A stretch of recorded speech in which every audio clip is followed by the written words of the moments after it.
Hi everybody, welcome back to my channel. So today's video will be all about pony care, so how to treat a pony. So if you are totally new to horses, you won't know how big space ponies need to live in a paddock. So ponies aren't supposed to live in a paddock, or horses. They are just going there for like some treat, like to snack on some grass and just have some own time, just them. So ponies need, if it's one horse or one pony, you need to make sure that it's at least in a 1 acre field, because and then if there's 2 horses or ponies that's living in a field, you need to make sure it's 1.5 acre. So you add 1 for the first pony and then add half for each other pony that you're going to add on. So that's very important, that you need to make sure that it's big enough, the paddock, for them to have some of their own time in.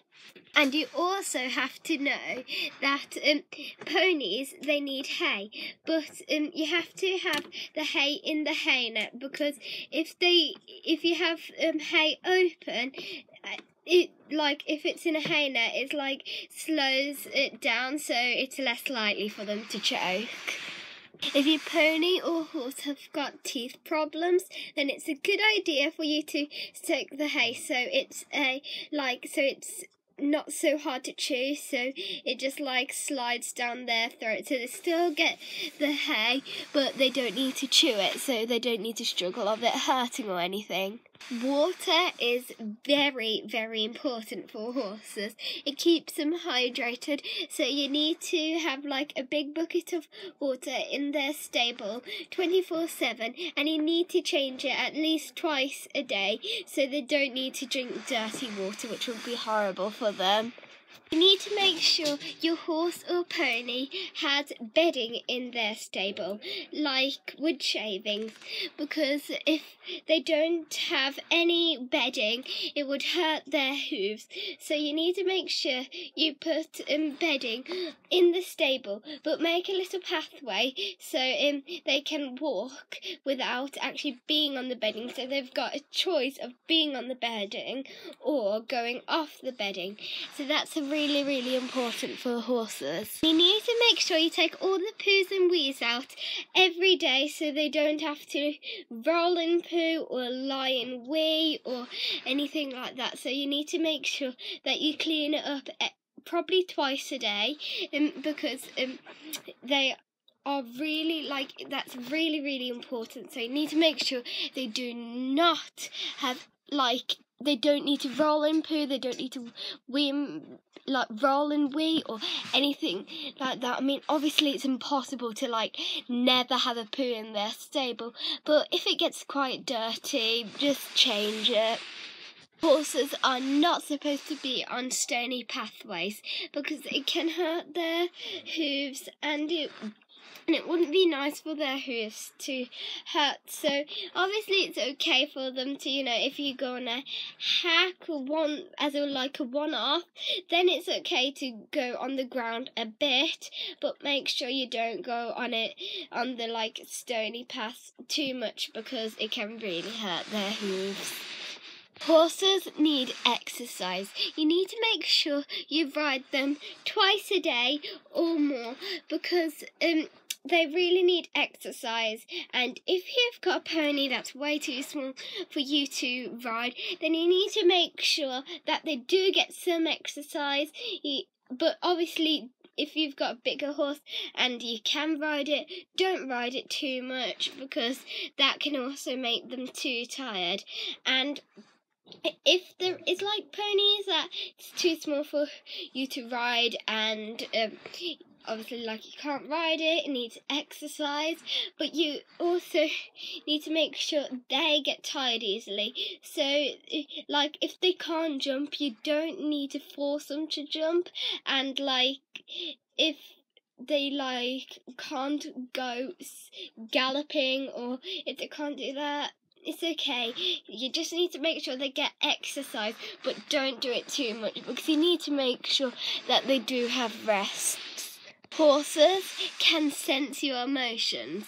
If you are with a horse, an example, you are feeling scared, they will sense you scared and they will think it's something wrong. So if like the horse does something wrong or like gallops away or something like that, try to stay calm and just think what's best for the horse. Let's turn him back into line and we can always do it again.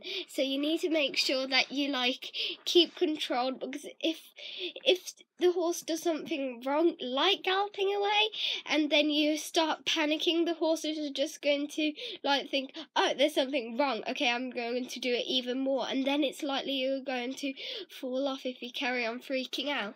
So you need to make sure you always stay calm on a horse no matter what, and just think, okay, if they're going too fast, we have to pull him back, and then we have to get him back into line to make sure everything's okay. So always stay calm when you're on horses, because they can always sense your emotions. They can sense if you're happy, if you're scared, if you're sad, or any emotions. So you need to make sure that you're okay with the horse sensing your emotions.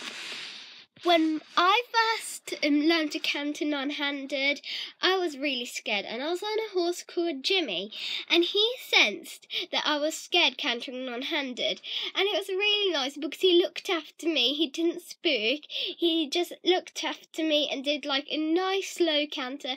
So now I'm not scared to canter non-handed. I want to do it again, and he was just so good. He just looked after me, and it was so nice. And I just want to say thank you, Jimmy, because he looked after me, he made sure that I wasn't scared, and he didn't speed, he didn't like run across, or he didn't do anything. He just did a nice smooth canter for me, so that was really nice. So yeah, horses can always sense emotions. Some people may think, do horses need to be vaccinated against influenza? Actually, they don't need to, but it's a very good idea because it's more likely for younger horses to get influenza compared to older horses. And they need actually 3 vaccines, but not in the same day. So it's a very good idea for your horse to be vaccinated against influenza.